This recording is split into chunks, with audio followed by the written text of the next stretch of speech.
less the first time it happened. Oh. Okay. Okay. Hello, everyone. My name is Tina from Quantum Healing with Tina and Karen. I'm a Beyond Quantum Healing practitioner, spirit releasement therapist, and intuitive empath. And today we're here with Karen and Cecilia. Hello, Say hi. everybody. Hi. Welcome to our show. Sorry, go ahead. So we brought Cecilia on, and instead of like writing a review, we wanted her to come on our YouTube and talk about her journey because she was one of the first to sign up for our empowerment package, which includes 4 mentorship calls, an RSR, and a BQH session. So she's had amazing progress, and we wanted her to talk about that and to share a little bit about what that journey's been like for her. So Cecilia, do you want to tell everyone like a little bit about why you came to us and what you were looking for? I feel like I just was like looking for the confirmation in myself, like being like, is what I'm feeling like real? Like, is this like I can't be alone out here? Like, obviously, like not a lot of people think the way I think, but like, I'm like questioning and like also a little bit of just like diving in blind, being like, there's got to be more. Like, I got to figure out like there's got to be more to like all these things all these hints that are being dropped or being screamed at me or whatever. Yes. Like, there has to be like something out here. And I feel like a big part of like the hints getting louder or just like different feelings is like my daughter, she's so open to the world and she says things and I'm like, yeah, you're 3, but you're right. Okay. And I feel like we all start like that and then like get shut down. And like, exactly. yeah. Karen, you have like all kinds of little friends flying around you. Did you see that? What happened? No, I didn't see it in my face. No. All your little light friends are flying around you. Oh. Yes, they're joining us. Well, good. I'm glad. They're cheering. Yeah. So yeah, that's exactly what happens. We're like super open as children, and then from being in the world, from being in this matrix simulation, we just begin to shut down. And I love when children kind of spark their own parents' awakening and start making them think a little bit more about reality and what's actually true. So that's pretty amazing that she's brought that in for you. And sometimes that is the contract there, like for them to come in and help awaken you, because you were already like right there on the edge anyway. Yeah, like I felt like I was already like almost there, but then I still had so much doubt because I was like, living in the world and you're like, no. But now I'm like, yes, like it doesn't, and now I see other people that I'm like, that's why you're like that. Like, I understand you more now. Like, it's just eye-opening. I'm like, oh, okay. Yeah. Understanding them. But I have a little thing I wrote about the RSR, so I'll read that really quick. Okay. Since that's what we really like. We talked first, and like even our first talk, I felt like, I think I told you guys this story. After our first like hour talk, I was like, I feel so good. Like I just feel great. Like I feel like that was enough, like I feel really good. And then the situation happened like the very next day that was like really negative, and I was like, oh, maybe I should continue on. I was like, Venmo, sent, like sign me up, like I'm all in. Let's just do it. Like that person always pops up in my life when things are going haywire and like crazy. And I was like, yeah, you gotta go. Like this has got to stop. So, like that was like a big part of it. But then the RSR was like the first like actual like event we did that I was just like, this is undeniably like real. Like everything you guys said it was so crazy. Like I was like crying the whole time and trying to be quiet because that's so difficult for me to not talk. And I like listening to it back, you're like, it's okay. Like this happens to a lot of people. But like I was crying because I was just like, somebody understands, like somebody gets it. Like my parents divorced when I was younger. We had to go to family counseling. Like that guy didn't get it. I paid another person a lot of money for counseling. Like that lady, she got the like human part of it. Like, yeah, that's messed up, but like no relief. Like it was like, it wasn't the same. But yeah, so I feel like the RSR was, yeah, finally somebody who understood me. And like, I finally felt like somebody who could help me actually like heal all of my stuff that like wasn't even from this lifetime. So how could any normal therapist like grasp that even? Mm-hmm.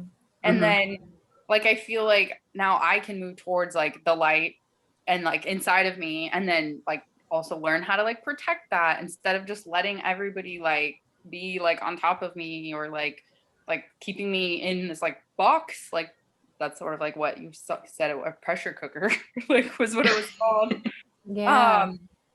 But like now it's like I can be in my own light and shine that onto others rather than being like dimmed by everyone else's stuff. And like I feel like the RSR was like looking at a page in a book and then going on and like doing the BQH part of it was reading the whole story. I love that.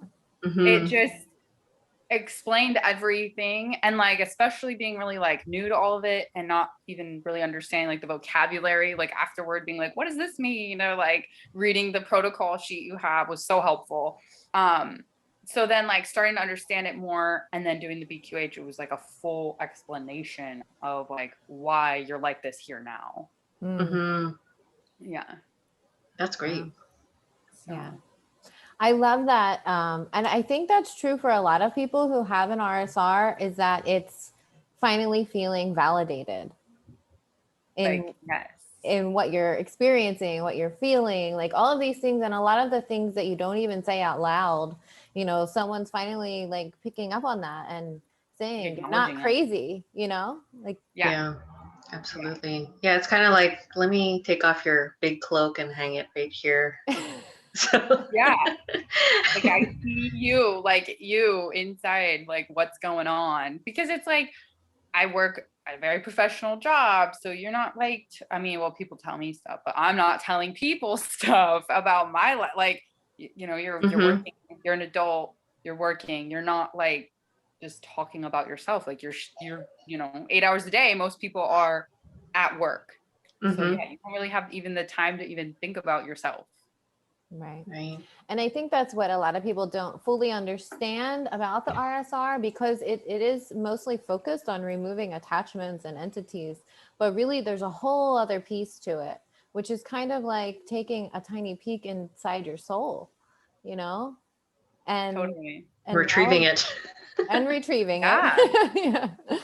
Yeah, for sure. And that can be really comforting for people. Did you find that, like, finally someone sees me? Yeah. I was like, oh, okay. And like there have been people obviously in my life who have touched on like certain things and like seen me for like who I am, and like could say similar things to what you have said, but not like all together, you know, like not everybody sees you in the same way or the same perspective. But now I'm like, there are definitely some people in my life that are like my angels, and I'm like, oh, you saw me when I couldn't even see that. Yeah. Yeah, that's beautiful. So we had our first meeting and we did the RSR, and then how did you see your life shift after that? I feel like I just like immediately didn't have as much like anxiety anymore. Like even today was like a rough day, and I don't feel like that elephant on my chest, like feeling of like panic, almost like, how am I going to get through this day when I can't even get through this moment? Kind of like anxiety, like I don't have it, like it's gone. Like, and I also like don't really care as much, like when people start going off on their own stuff, I'm like, man, that sucks for you. Yeah. I remember like when we first got on the call with you, I wish we could show like a before and after picture of like just like you could see it in your eyes how much you're carrying and how much you wanted to release or didn't know how to. And to where you are now where you could see how light you are. Like It's completely amazing. bright. The eyes are Yeah. so different, you know, like it's just Yeah. gone. Whatever it was that you were holding or was holding you back is gone now. Yeah. Like I You just know? don't feel like I have to like fix anything for anyone else to get Mm. through my day or to get through like the appointment I'm in or whatever it is. Like I'm like, oh man, well, I'll see you later. Yeah. See that? So yeah, you're feeling empowered. Whereas before you felt responsible for people. You felt like you needed to in some way help them, even though that wasn't your job. They're coming to you for a specific thing Yeah, and then it's not my dumping. It's not your job. like No. literally not my job. Yeah. And then, you know, people just tend to, because they sense that you're a sensitive person, that you're open, that they come and they dump all of their stuff onto you, and then you feel responsible for trying to fix it or help them in some way. And just knowing that that's not your responsibility at all, you know, that you Oh, can kind of disconnect from that and not have to take it on anymore. yeah, Yeah. exactly. Yeah. Yeah, And so that's really the whole point of our empowerment Mhm. package is to learn how to be empowered, you know, how Yeah. to manage your own energy, how not to take on other people's energy. So, yeah, those are really important things. What? Oh, Yeah. and then You another put thing up the that good boundaries. yeah, boundaries have been nice, very nice. Difficult at first, but a lot easier now, and it hasn't been that long, really. Your Mm-hmm. transition has been very short. I mean, like, when did we start working with you? April? Was it April? I don't even I remember. feel like it was. I feel like it was April.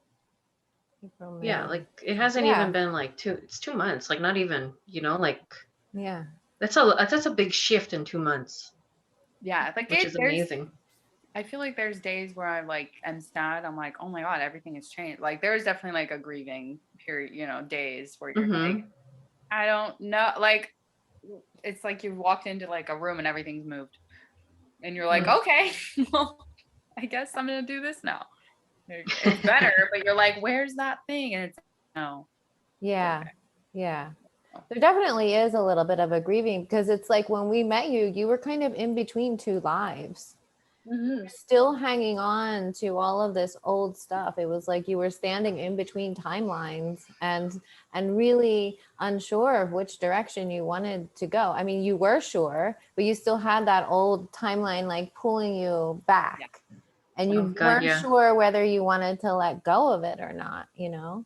But then Yeah. when you finally make that decision to say, okay, I'm going to let go of this and I'm going to go forward because it's for my highest good, it feels amazing.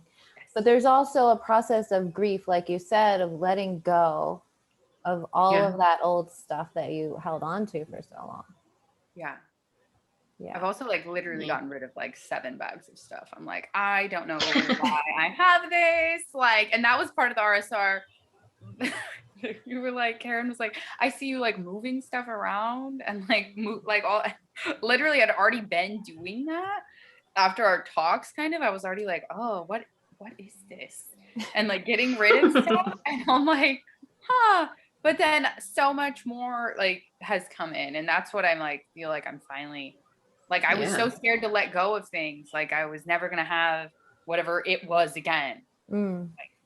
But now that I've like gotten rid of things, I mean like material things and just other things, like so many different better things are coming in. And that's where I was like, Mm. I just didn't know it could be better. You know, like Right. Yeah. Right. Yeah.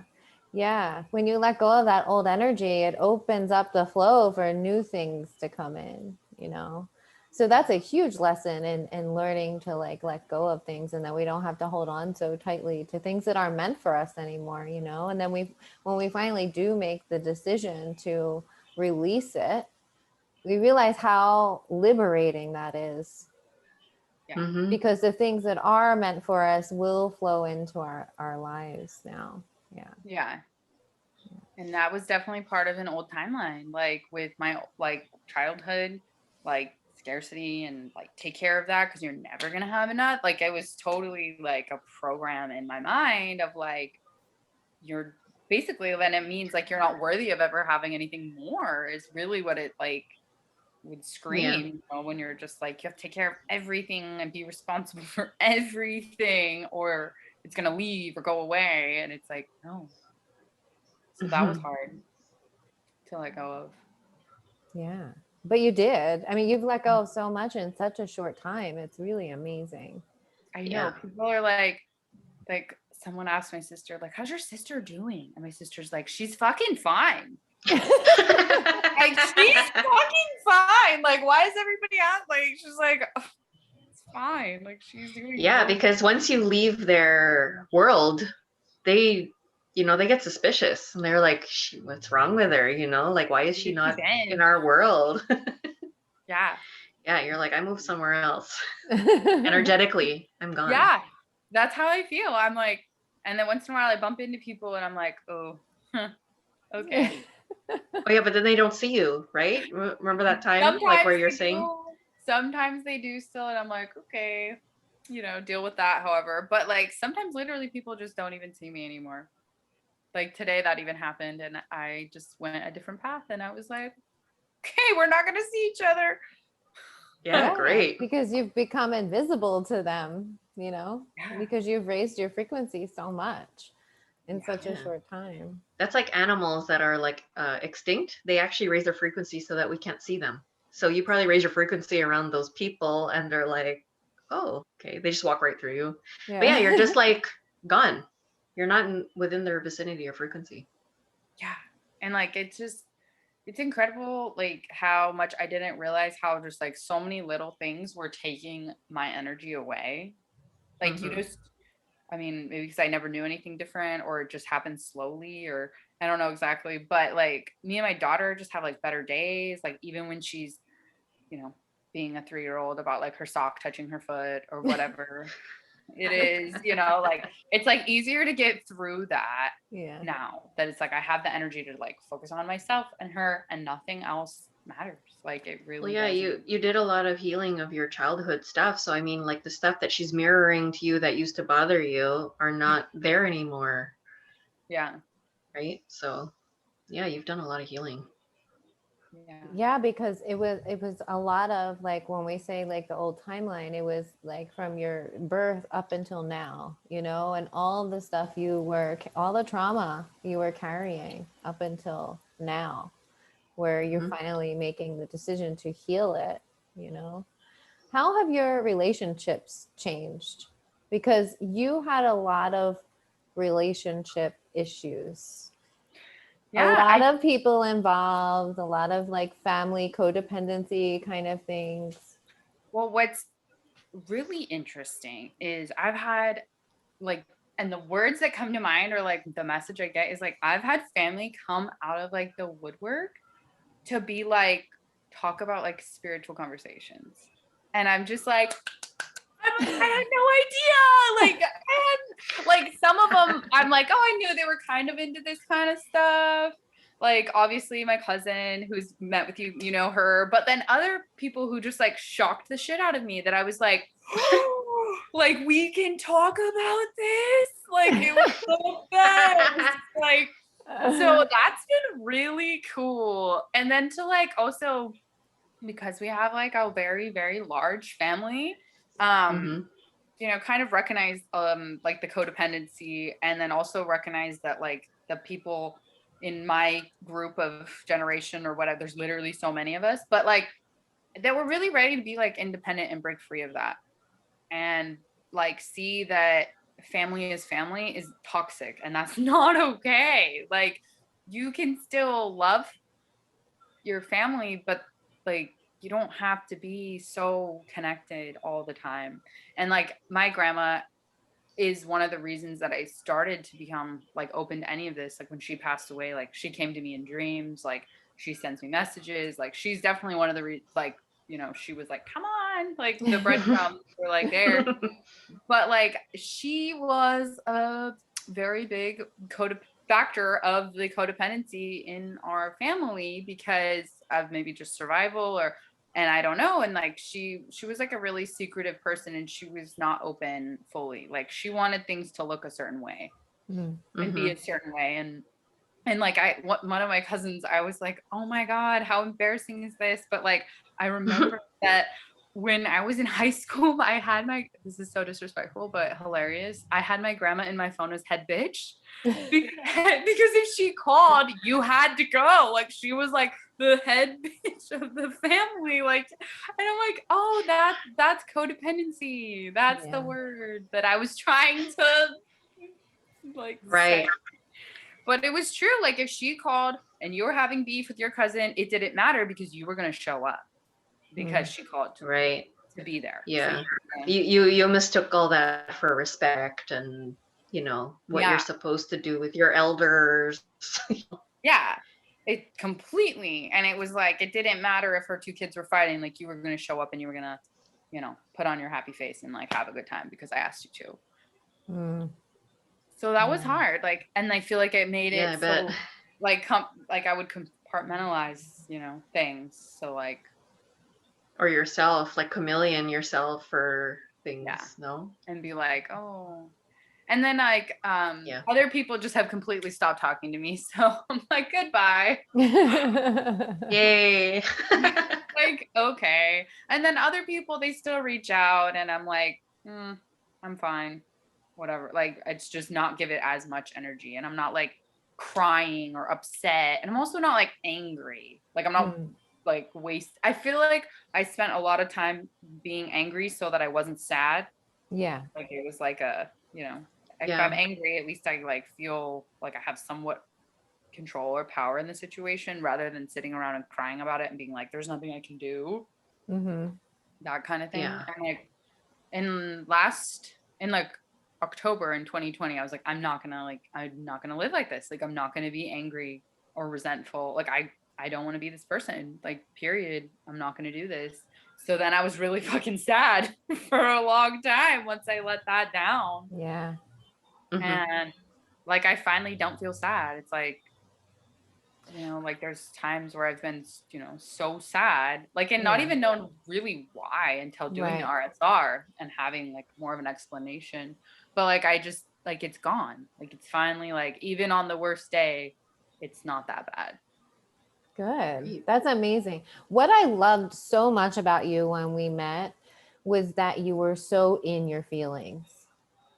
Yeah. You were really in your feelings, and maybe that's because you're younger than some of the other people that we work with, but we tend to see a lot of people who are suppressing what they're actually feeling and not allowing it to flow through them like it should.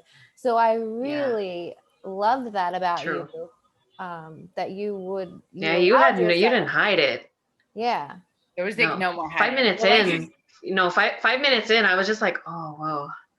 I go, poor thing. I go, just let her cry. Like, yeah, no, it was just like, just let her cry. Like, you know, you feel safe, I guess, safe enough to allow yourself to let it out with two strangers you just met, you know?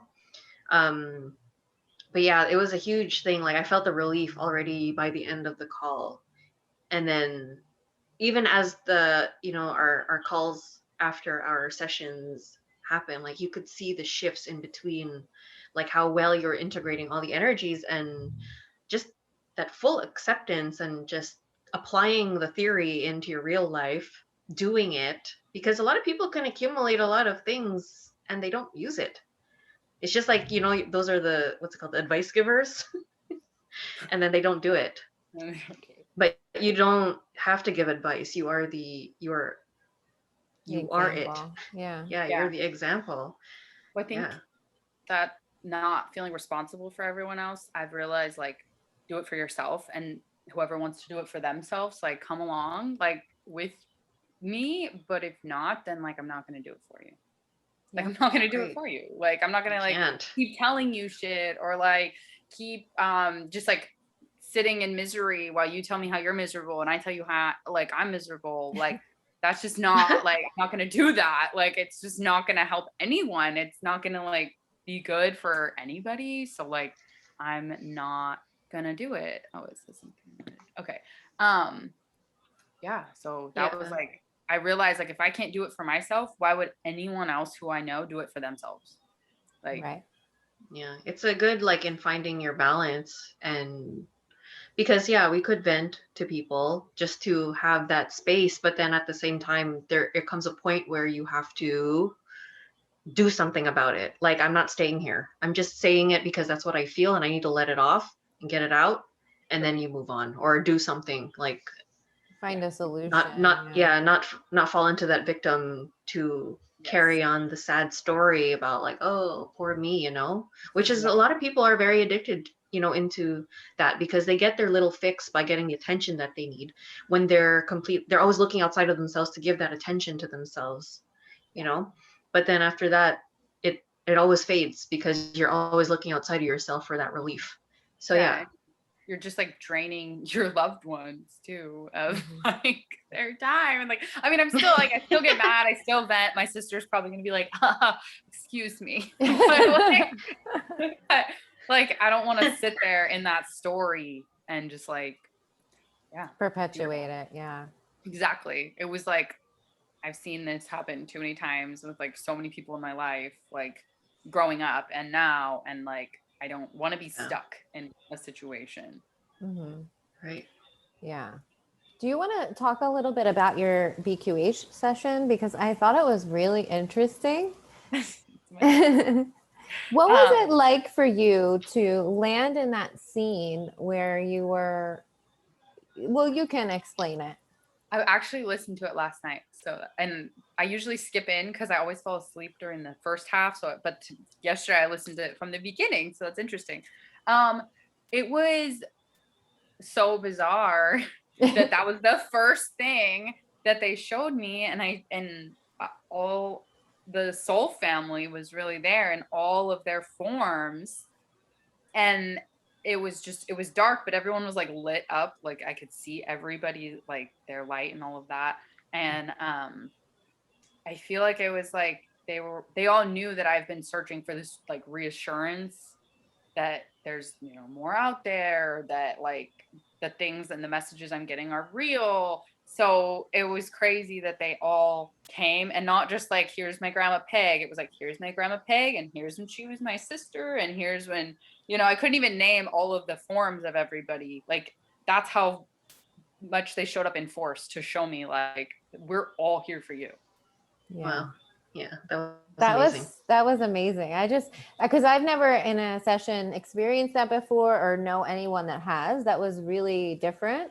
And I just thought it was so amazing to like not only have your soul family there with you, but to see the roles that they played in your past lives before. Yeah, it's crazy. Yeah. All the different forms that they've taken throughout your times together. I thought that was really amazing. And then Yeah. you walked some of them through healing.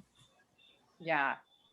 Which, like, I realized like I've done like even like within the last like 5 years, like, but I've always kind of been like, oh, I'm just making it up. That's just what I think happened to them. I don't know what happened. And now I'm like, oh, that's what that was. Oh, okay. Like, and my job, I actually like deal with a lot of people whose partners have passed away and things like that. And my friend was like, you literally already do that. Like in Yeah. this life, like you really deal with like a lot of death like all the time. And yeah. And I realize it's been something that's been happening probably since 2014. But I've just been like, la la la la la, like I'm making this up. And So do you see it in like in your dreams or in visions? Like how does it come to you? almost in dreams, and then almost every time when it's like really strong, I'll be driving in the car, Mm. and then like I'll go by an accident and I'll be like, there's like 3 specific times I can think of that I like was like, oh, I'm just making it up. And now I'm like, no, like they really were showing me what happened. And I was talking to my sister. There's this graveyard that's really special to me, and that sounds so fucking weird. Like, but there's a couple graveyards, but one is really special to me. And my sister, I didn't even remember this, but we would go as little kids with our mom, and we would take crayons and we would trace over the names of them because they're really hard to read. They're really, really, really old. Mm. And at that point, thought I was making it up. I was really young. And I would see images from those, like the graves, like The from lifetimes? yeah, because Wow. there was infants and like I just always like was like, you're stupid, you're making it up, just totally like, how can Yeah. you say this to anyone, even as Yeah. like a kid? They're like, okay, you're crazy or Nobody whatever. believes you, right? Yeah. Nobody believes you. But like now, and when I did the RSR, I think I had like 6 or 7 earthbounds. Yeah. Like, and then I was thinking back when I went to a medium, the first medium I went to, like all these people who passed away in our town came through. Like all, and I'm just Wow. like, you don't even have like, you know, like What are you go, doing here? yeah, like go away. But then it also increased. And then the other one, what that was really strange that also happened in 2014 was that I got a message to my phone, and it was a guy saying that it was his brother's phone and he had just gotten a message saying, hey, and I was just like, okay, whatever. And I think he said, who is this? And I said, your worst nightmare. That was that. And then I realized yeah. like the brother was working through my phone to reach his family because I had already had that phone number for a year. There's no way that I sent that guy a hey. Like it didn't Right. come from me. Right. Right. Wow. Yeah. Yeah. I'm like, So what are you feeling like you're supposed to do with this now? so I feel like I'm because I feel like there are so many people that aren't with the light. And I don't even really understand what any of it means. Like, you know, I'm just like, I feel like I'm so new here. Like I'm on my first month of school at this new school kind of thing. I'm like, I don't even know the terms or vocabulary or whatever, but I feel like they need to go with the light to shine down on us. And like one person I can think of that's not gone, like she's around, like they're scared to leave, but they don't realize like you're not shining down on your family when you're here. Like you have to go, and it's like a waste of energy. It's like it's a trap. Like they're trapped, and they're not like full. That's a good word, trap. Family. Yeah. Yeah, exactly. Yeah. So have you like crossed any of them over on your own? Like, have you tried doing that yet? I feel like one like did maybe, or at least like helped him get closer. And that was like years. That was just me driving in the car like years ago, being like, I think this is what happened, and describing it out loud and just like acknowledging like what happened. And I feel like after that, I never felt him like anyone. Like he was gone. So he just kind of needed your validation to say, because it was a really traumatic situation, like wreck. Yeah. And it was really just like out of the ordinary, just all this stuff. So I think he was just kind of stuck there. Yeah. Like, and for a long time, I would avoid that part of the road. I would go like a completely different way. And like after I went that way and like said the things out loud, which I've like not really talked to anybody about this, but I felt free to go that way again. Like I didn't feel like. So you didn't feel like he was still there. Yeah. Yeah, because for a while it was literally like, I can't go there. I'm gonna be so sad. Like I can't go through there. And I just thought, you know, because I'm remembering and it happened there. It's so sad, but it was like more than that. Definitely more. Yeah. So I hope I helped him. You did. You definitely did. Yeah, that's what happens to souls, human souls, when they have a super traumatic death. Sometimes either they're just in shock. Oops, sorry. Yeah. They're in shock and don't know where to go. Sometimes they don't even realize that they're dead. So they just that happened with one too. Yeah. Yeah. And so they end up just staying here because they don't know what else to do, which is really a miserable existence for them because they're still pretty much, stuck with the same emotions, the same traumas, the same everything because they haven't yet crossed over and released it all. So the fact that you can help them do that is really amazing. Yeah. And I Yeah. think even like all the work we've done, I was still just like, I don't know. Like, and then I did a ceremony with the candomblé, which I had also had no idea about. There were people who are very knowledgeable. There were people at the ceremony who were very knowledgeable, and I'm just there like, what are we gonna do today? Like, and that came through too. It came like, and they were like, yeah, you're a channel, and it was like that last undeniable. How many times do we have to tell you? Yeah. Yeah. Yeah.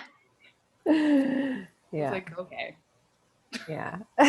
So you're finally learning to accept it. Yeah. Yeah. And be like, yeah, like I just feel things differently than other people, and I'm not making it up. And right before I found out I was pregnant, my cousin actually, I sort of started like opening up to her because I've always felt like this, but like I've never felt comfortable to talk about it to anyone. And the best advice like she gave me, and you both gave me as well, is like, it's not stupid, and it's not dumb, and it's not real. And if you think it, that's probably what it is. Yeah. But it's so hard to not like filter yourself and stop yourself when you have that. Like, you can be like, oh, well, there was just a car accident. Everybody knows there was a car accident. Yeah. But why do you Yeah. have this other feeling about it? Right. Right. Yeah, that's one of the major hurdles that humans, and especially humans with gifts like that, need to get over, is the second guessing yourself, because the mind is so skeptical, and all of us do it. I mean, Karen has done it, I've done it. You know, it's hard to wrap your mind around after you've been programmed and conditioned all your life to believe that it's just your imagination. You know, that's what they tell us. So coming out of that program, it takes a while to let go of that and to really learn how to accept that it is real and you are feeling these things, and everybody experiences it differently. You know, not two people are going to experience it the same exact way. It's going to come through differently to you, and you're going to have to learn how to harness that gift and what exactly that means to you. So, yeah. I feel, and I had like a lot of devices on my throat in the RSR and things going on around my throat, and I'm like, because I was so scared to say this kind of shit, and people be like, we're gonna need to take you somewhere. Like, you know, like, this is it. Like, you know, like in my family there's a lot of mental illness, but like, I'm like, I just think it was so, I mean, there is okay, whatever, but like, I think had it been a different time, it would be different. It would have been different for them.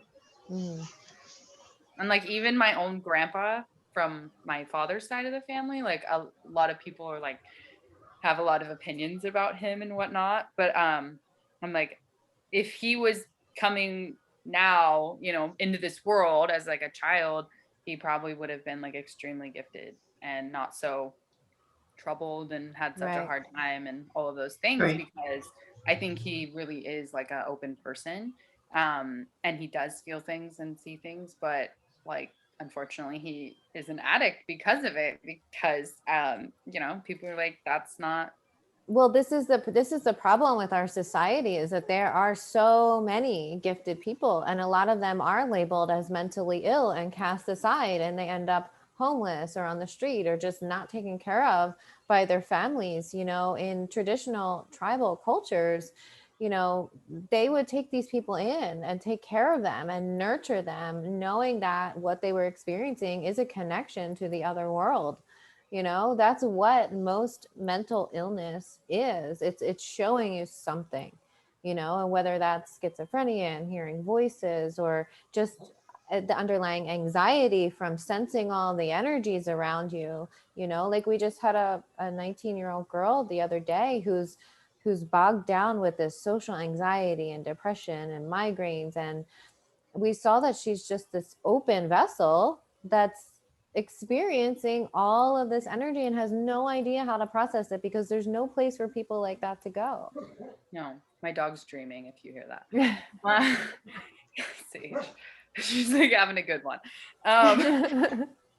Yeah, when I wish I would have found something like this when I was like 16, because I felt so alone. And I think that's part of all the soul people showing up, because I have felt so alone probably since I was like 15. Like I've just been like high school was like awful. Like once I like couldn't just keep ditching class and doing whatever I wanted and had to like attend and participate, I was like, wow, this is horrendous. Like I hate this. Like, and it was such a contrast because like my mom was like a cheerleader and my dad played football and they just like loved it. It was like the best time of their lives. They stayed close with friends and I was like, get me out, like beam me up. Like, get me out of here. And that's when I like really felt like so alone, but couldn't even really understand like why. Yeah. Yeah. So many of us feel that way, because we feel different. We are different. Like we really are different. And the families that we're born into were definitely different, we're like the black or the rainbow sheep, I should say, of those families. And so then we have to kind of navigate this path where we have to kind of find, where do we fit in, and do we fit in anywhere? And if we don't fit in anywhere, is that okay? Yeah, that was a hard thing for me too, like wanting to be understood and seen, and then wanting to fit somewhere, or at least trying to belong somewhere. You can't find that anywhere, or you kind of do, and then you evolve out of it, and then so you have to do it again and find. But then in the end it's like you're kind of like walking away from yourself. We don't know that we have to come inside and be like fully accept yourself or whatever it is. We don't know. So at least that we're lucky, being moms, that we can pass that on to our children, where we can give them the the open road of like our healing, so that they can be themselves, no questions asked, so that they don't have to look for themselves or look where they fit, knowing they don't fit anywhere. Yeah, I've thought a lot about like, I mean, my daughter's only 3, but about, do I want you to go to school? Do I want you to experience what I went through? I don't know what I'm going to do. I mean, elementary school, I was in a really great, nurturing environment. I only had 11 kids in my class. It was super tiny. It was awesome. And then getting spit out into high school, I was like, oh my God, what do you mean? I have to do this? Oh God. Yeah. That was hard. School is hard too. And then you get indoctrinated with all of the new things that are coming out now in the school systems are really crazy. So yeah. They have like no basic life skills. I know. Nobody knows how to do anything, right? That's it. Like they can't even write. Don't know how. They don't even teach cursive anymore. I'm a notary and I'm like, how are people gonna have signatures? Yeah. Yeah, they're like, print your name. Yeah. Yeah, or stamp. Boop. Yeah. X. Or that's how they used to do it to people like who were illiterate or didn't know how to write. They would sign their name with an X. That's what it's gonna be. Go back there. It's gonna literally. Yeah, well, that's what that's what the whole agenda is, but we won't get into that. So after that scene with all of your ancestors and soul family, where did we go next? I don't really remember where we went. I think we got into like stuff with my dad, and then I talked about stuff, and then Karen came in and talked about like that whole parallel life, which was just like mind-blowing. Like it answered a lot of the things in the RSR that seemed so brief in the RSR, but it was like, no, that was like a really big piece of like my puzzle for life. What ties were there from the RSR to this one, if you can remember? I'm trying to. There was like a curse. There was just like, I can't remember the exact word, but I know there was like a curse that was explained, and then just like stuff between me and my dad, like stuff between my sister and I, my mom, like it was so the whole dynamic, right? It was like the same life but a different, even to the person who threw the arrow, like was very involved. Like it was just such a, like all the people, all the players in your life, and understanding where they stood on that storyline and how where they come from in this specific life. It was just kind of crazy how like understanding the dynamic of the family Yeah. and who you were in that family, Yeah. you know? And then even in this life, like where I grew up, finding arrowheads and being told those aren't an arrowhead. I don't know. It just like it all. One of my family members who I was having like a really great spiritual talk with, I showed him. I was like, these are all my treasures, because my daughter wanted to look at all the treasures, and he was like, where did you find one? Like I've always wanted to see one. Like oh my god. And I'm like, so you really think it's an arrowhead? And he's like, yeah. You know, like, because that's how much like it was like no, like it was almost like forbidden, and I would always find things, and much like that parallel life, but like it just was so shut down in this life. Like it was just so crazy. And like the relationship between my dad and I in the parallel life and now is pretty much like identical to what happened. Like, and that was really interesting. And like healing that life, like I think if that piece would have never been like talked about, it wouldn't have like made The sense. impact of it, yeah, or Yeah, it wouldn't make sense like what is happening now, like at all.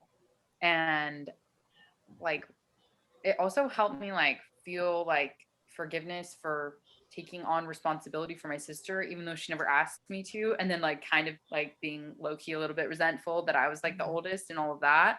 And like I had already started letting that go and like realizing like she had no say in that, like she didn't ask for that, you know. And like letting that kind of like heal, and like her wanting me to like be better and stuff, and like make sense like from that other life, like where she's just like, God, like why don't you understand things or whatever. And it's like because oh yeah, like it was right. crazy. But there was in the beginning of everything, Karen had seen like all the animals, and I have my book right here. Oh And yeah. Oh yeah. Let's talk about all that I magic. That feel was like amazing. it was, so my grandmother gave me this book when I was a little girl, and all the imagery and everything is pretty much, I feel like what they showed. Like it was like being read a story that my grandma told me, like literally.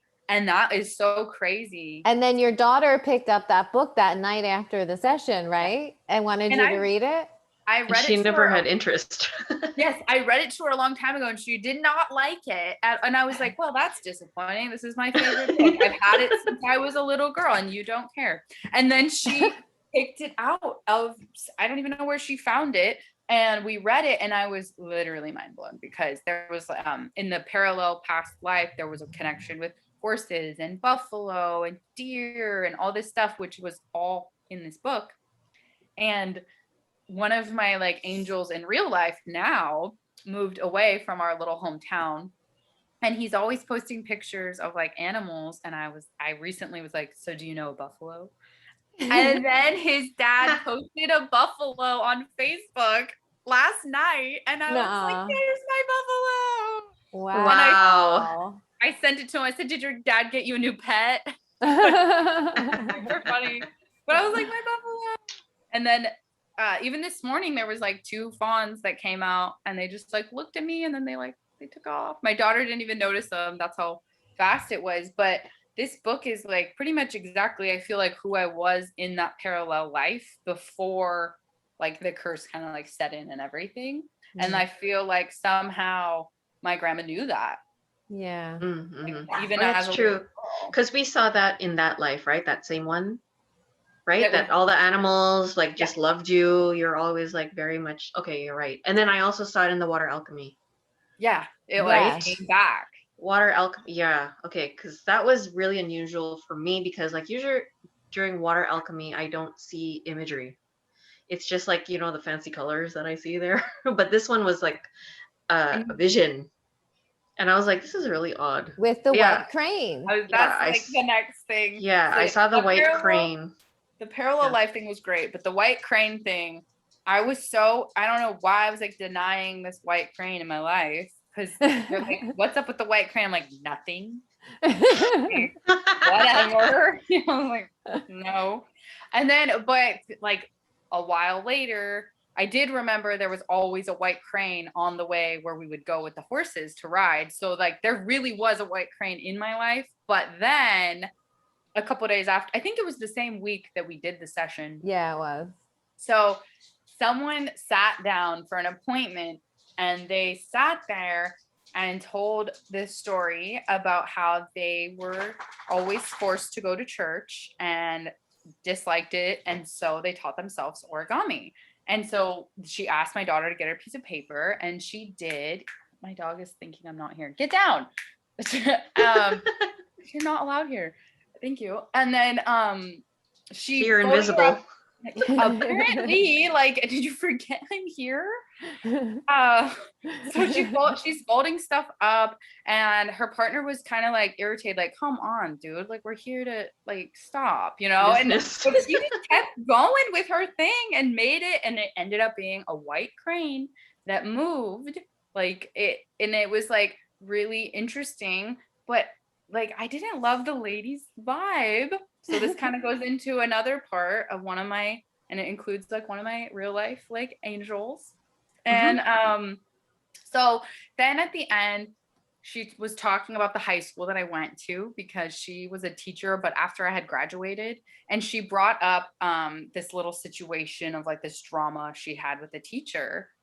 And normally I would have just listened and like let this person just like tell me and like shit on this person I love and been like, well, that's how they feel, and not said anything. But like I just come out of like the DQH and like this whole other world. And it was the end of our appointment. And I was like, he was the only person who was ever there for me or gave a shit. So I don't really want to hear about it. Like I literally like snapped. I was like, don't talk about it. Okay. Like I got like crazy, and I would have never done that before. Like I would have been like, I need to stay professional because this is my job and whatever. But like I knew she was like moving away. So also I was We like, removed whatever. all your throat implants, so you Yeah. just kind of let it loose. So then like fast forward a couple, so I was like, okay, white crane, you know, I kept it.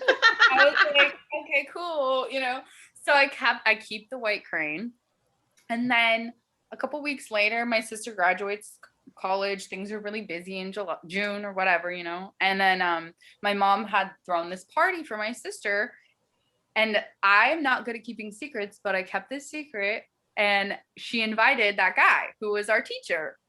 And I didn't tell anybody though. Like I'm so proud of I didn't tell anyone. I forgot about it. The party, I was helping cater. I was You doing literally everything. are like my kid. I'm the same. I suck at secrets, man. Yeah.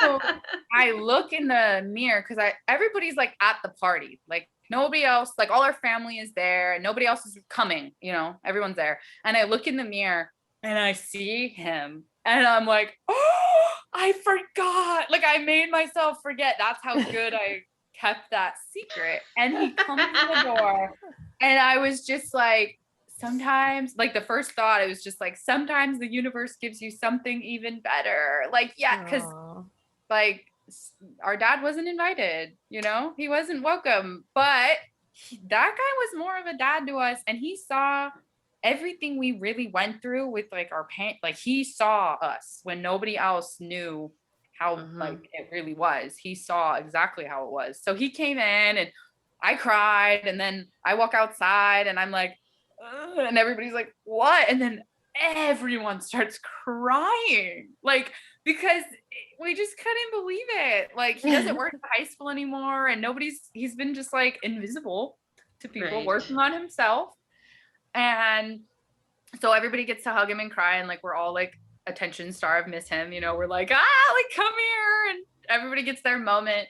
And then I end up, the night goes on and we have a little talk, and I tell him about the whole white crane thing and the lady and how I stick up for him, because I was like, no, you know, you're not going to sit here and say anything about this person. And he got so emotional and like gave me the biggest hug. And he was like, thank you for standing up for me. Like, and this is like a grown person that I look up to, like thanking me, you know. And I didn't know this, but he like is making amends with people in his life, and that was the last person that Wow. he had, and he hadn't done. And I think she really needed to see from my perspective Like this guy literally, you can say whatever you want, but he changed a lot of kids' lives by just being him and seeing us. And like, okay, whatever happened, he's not a teacher there anymore. That's fine, but it doesn't change like the relationship that he built with all of these kids and seeing these kids that were going through a really hard time. Because that was like in 2008, 2009, I was a freshman. Like people were losing their houses. Like it was during that recession period where nobody had jobs, like nobody had money. And like he showed up for us every day. Like I didn't even see my own mom. Like she worked 3 fucking jobs. Like I literally saw him more than like my parents. Yeah. So I was like, that white crane means a lot more than I thought. Wow. That's amazing. I just love that story. And also you had that little rosebud that you picked right after your session that Yeah. bloomed overnight. I yeah. picked it because I was like, I want it to be a little bud. Like it was so cute. And then I woke up and I was like, oh my God, like what happened to you? You just like grew. And then like some other flowers that I had picked, like when we first started talking, I had them in water and they pretty much all started growing and I've just been Wow. planting them. Like my yard is like full of plants. Like I've always liked plants, but I kind of went through a phase where like I just like didn't deal with my plants anymore and I was dumping them out and like getting the dirt out and they were all coming alive.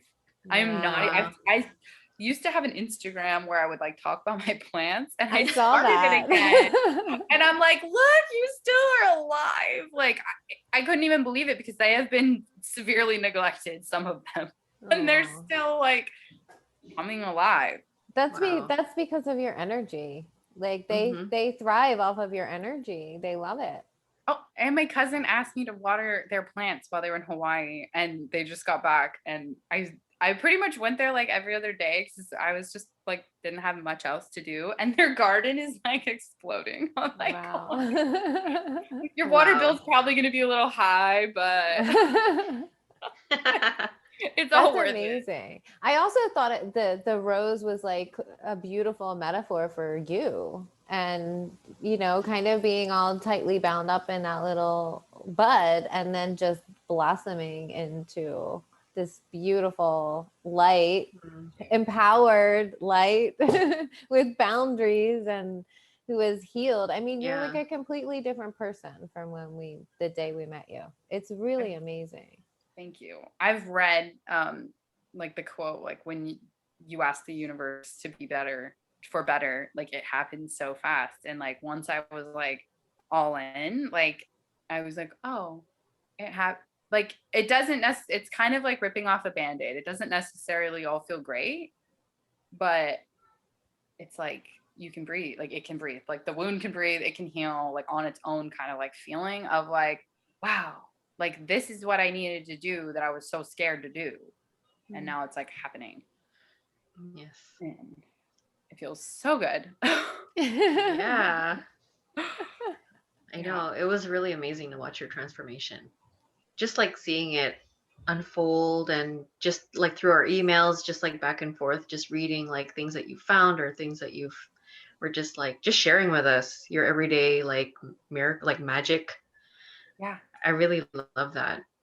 Yeah, it was just, I don't know. Again, like always coming back to day one with you and where you are now, it's crazy. Not even the same person at all.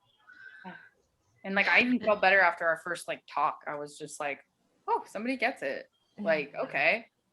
And then I was like, I don't even need to keep going. It's gonna be fine. I'm so glad I kept going though. Like, I've been forcing myself to watch The Matrix, but for some reason I just get so sleepy when I watch it.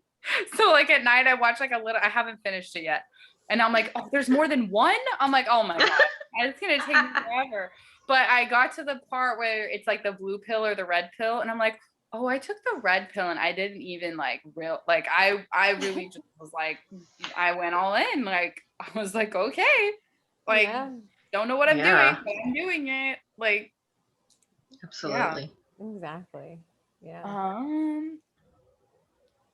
Oh, I want to talk about also another thing that I was like, no, And I love it that those are the things that are like come back so strong because it's funny. Like it's the things that I like completely dismiss, like, no, that like are like, oh really? Yeah. Okay. But like I think it was in the RSR, I had dogs around me. Like I always have been told like I have a little pack of spirit dogs around me, which Oh is yeah, so yeah. funny to me. And one of them was a pug, and I was like, no, like no. And then I feel like a drama like class kid right now because I have like my props. But then I went and I went to this yard sale down the street, and literally it was like all these bugs, like all these bugs. And I'm like, what? And You then bought them? I bought them. My daughter found them, and I was like, cool, we're gonna buy all the pugs. Like, okay. And then I remembered my aunt had a pug named Pepper, and I brought it up to my cousin the other day, and he's like, yeah, Pepper, the pug. And I'm like, yeah, well, he's here. Like, always now. Like, even like there's this YouTube show, Doc McStuffin, and they do little intervals for kids to skip or like take breaks. And there was like a pug on the, and it was just like peeing. And I was like, what? Like, why is there a pug on the TV going pee right now? I'm like, okay. Like, it just seriously won't Wow, stop. that's so It's like random. a joke now. I'm like, this is hilarious. Wasn't Like, there a shirt that you found or something? yes. too? There was even like I bought a bag of clothes from this lady, and it says meow, and I unfold it and it's a pug. It says meow. I'm like, what? Like, it's like a literal joke between me and this dog at this point. Like, it's just like, okay. Okay. Okay, the other dog thing I have on my list, I only have like a couple more things, but one of the dogs was a Pomeranian, and this person who had the Pomeranian was like a grandma to me, and she passed away a couple years ago. And I remember like I haven't really shared this with anybody, but I prayed that she would go and pass away because she was in a lot of pain, like a lot of pain. And it came on really quick. Like within a month, she was like in the hospital, and like there was just so much pain. And she was a really big part of my life, like out of school. And then also she worked at the school I went to. So she knew me my entire life. And I remember because her oldest son was going to have to like make the call, you know, and do that. And I didn't want him to have to do that because I was like, his siblings like can never forgive him because there's always like that what if she could have healed and like been with us. And, you know, I didn't like want that for him because he's always been there for me too.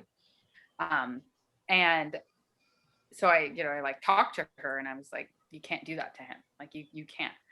And the next morning she passed away. Wow. So that was like really crazy. And that was like one of the first times that I was like, oh, like, okay. And then a year later, I wasn't supposed to talk to a medium for like, he was booked out for a year. Like, it was just like, we'll call you maybe. Okay. Like, it was just like, no, you're not getting an appointment. And then boom, I get an appointment on the day she died a year later, like on her death anniversary. Wow. And she had all these messages and all of these things. And she completely made that appointment happen. Like I got totally blown off by the assistant prior to that, like completely blown off. So then it was just like, here she is coming through again. And as scary, I mean, I didn't tell her son like all of that part. And if he ever heard it, I'm sure he'd accept it. But I did call him after that reading and I told him everything, as scary as it was. Like all day I was like, you have to call him. Like I called her granddaughter and she just started crying and she was like, I'm home alone. I was like, I'm sorry, but I have to call you. Because we had been working at the same restaurant. So I was like closer with her. So I was like, I called her right away and told her everything. And then the news kind of spread to their family, you know, about, because they had already been getting signs from her as like the butterfly. And a butterfly coming.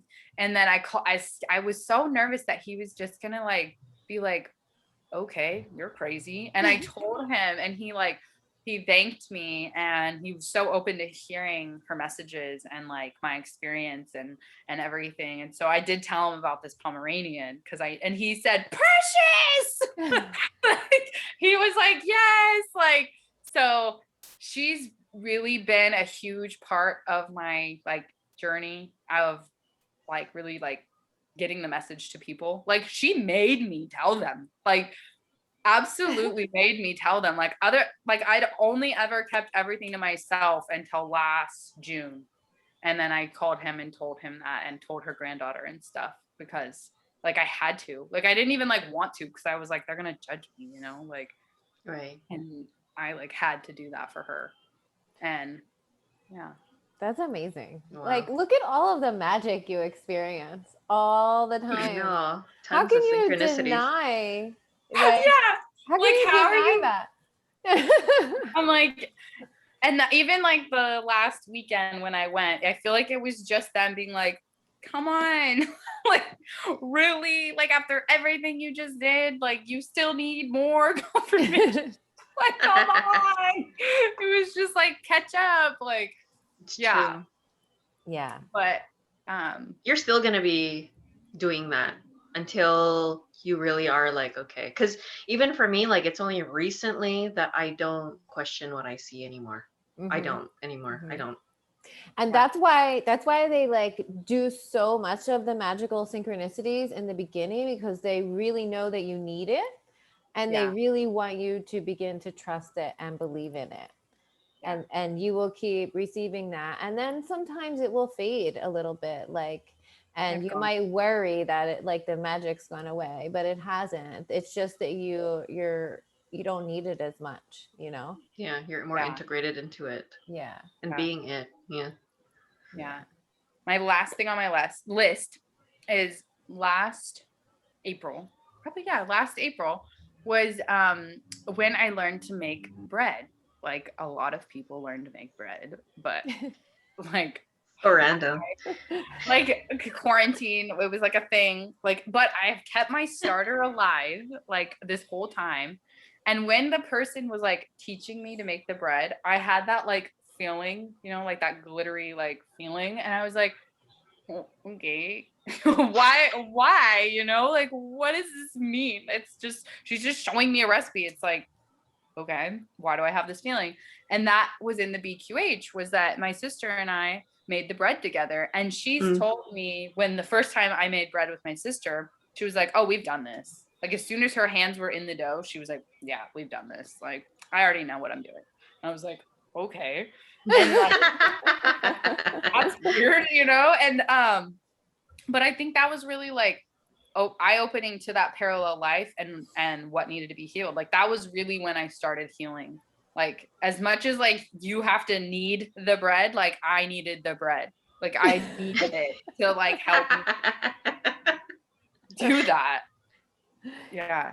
So the bread was kind of like symbolic for you. Yeah. And like doing it and making the bread and like having to get out of bed to like put it in the oven or whatever, like it really helped me pull me out of some like really shitty places I was in through last year. Like it was like, oh, I need the bread needs me to get up. Like I literally need to go fucking deal with the bread. Like, but then like I realized like, no, you fucking needed the bread like more than, you know, like The bread needed you. yeah. Yeah. And it was just really No funny. pun that came intended. out. Yeah. But it was like a Wow. direct link to that life that really needed to be like loved. Yeah. And the link to your sister. Yeah. Yeah. Wow. So that That's was interesting. amazing. Yeah.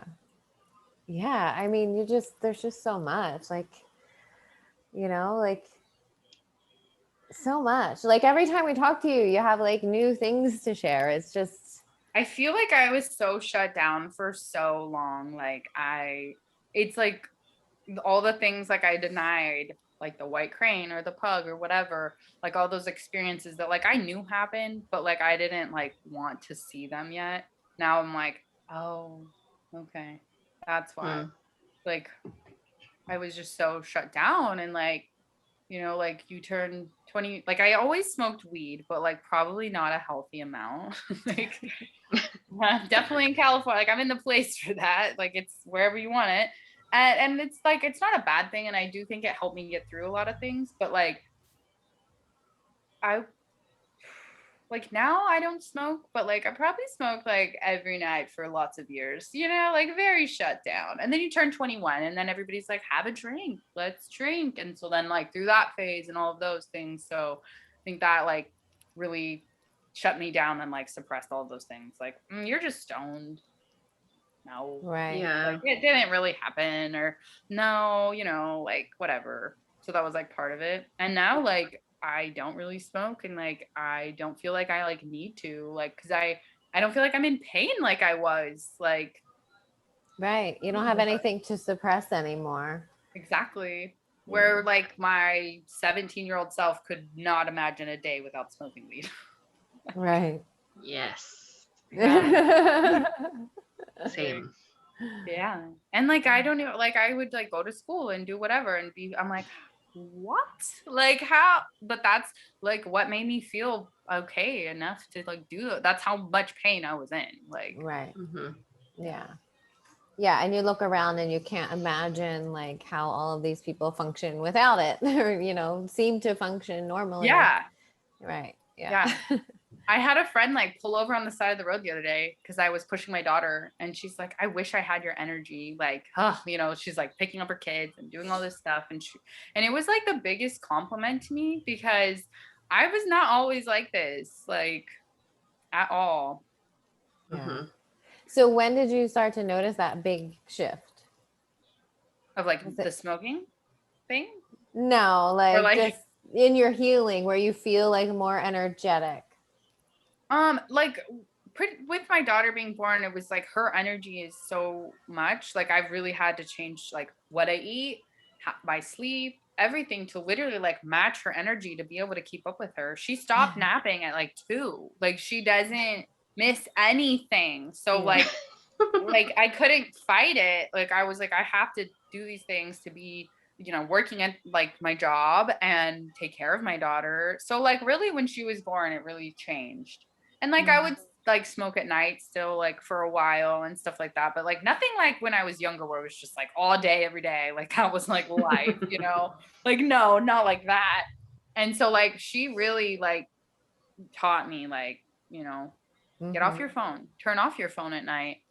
Don't, don't. So that was really like starting to realize like where my energy was going and being like, I need to keep it in here, but yet still having a lot of it out and being like, there was still all of that. But with her being born, I was like, I have to be different because otherwise it's just going to be like the hardest day every day. Like I'm going to be tired. I'm going to be irritated. And like, I want to do a lot of things like with her. Yeah. So yeah. So it's just like it's becoming more conscious of those things and how those what you're giving your energy to. Yeah. Yeah. Because I'm like, I don't want to be like out drinking and up late and then like have a terrible day with you. Yeah. Like, because like so much of my own childhood was like that. Right. Like, and I could not imagine like doing that to my child. Like I love my parents, and now like I know they tried to do the best with what they had, and like that's what you do, and as like a human, and like I do appreciate their efforts, but and they have obviously changed and grown in some ways and like are a lot better, and some are better than others and whatever, people from my childhood and parents. But like I always knew like I didn't want that life for my daughter. I didn't want her to think that life was about the party on the weekend. Like it's not what it's about. Right. Yeah. That's beautiful. Well, you are just so delightful, Cece. Like I love you so much, and I thank you so much for coming on to share your story with others. I think it's important for people to see how quickly shifts can happen in your life when you're willing to put in the work and face yourself while being, held and supported. And I just think you're amazing. So. Thank you. Yeah. It sounds so corny, but it's like let go and let God. Like you just gotta go. Like I've never been a religious person, but that's been like a big quote for me. I'm like, all right. Yeah. Mm-hmm. Absolutely. Amazing. Well, thanks so much for coming on today and sharing with everyone. Thank And you for everything. you're so welcome. You're welcome. Well, just hang on. I'm going to end the recording. Thanks, guys, for hanging out with us, and we'll see you next time. Peace out. Bye.